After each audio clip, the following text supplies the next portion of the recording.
Did I ever tell you about the man who taught his asshole to talk?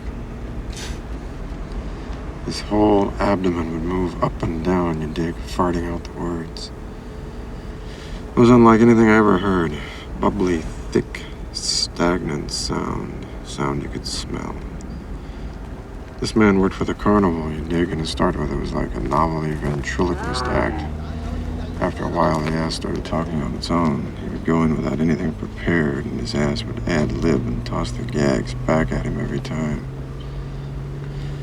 Then it developed sort of teeth-like little raspy, in-curving hooks and started eating.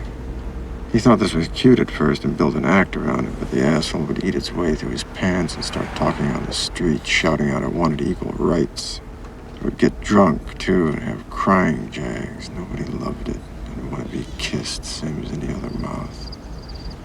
Finally, it talked all the time, day and night. You could hear him for blocks, screaming at it to shut up, beating at it with his fists, and sticking candles up it, but nothing did any good, and the asshole said to him, "It is you who will shut up in the end, not me, because we don't need you around here anymore.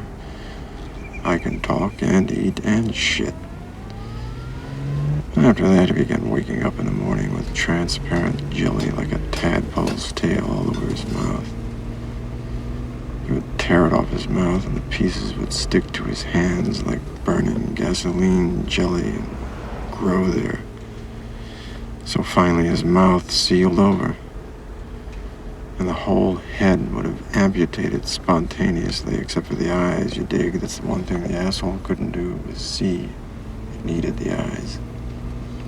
Nerve connections were blocked and infiltrated and atrophied, so the brain couldn't give orders anymore. It was trapped inside the skull, sealed off. For a while, you could see the silent, helpless suffering of the brain behind the eyes. And then finally, the brain must have died because the eyes went out. And there was no more feeling in them than a crab's eye at the end of a stalk.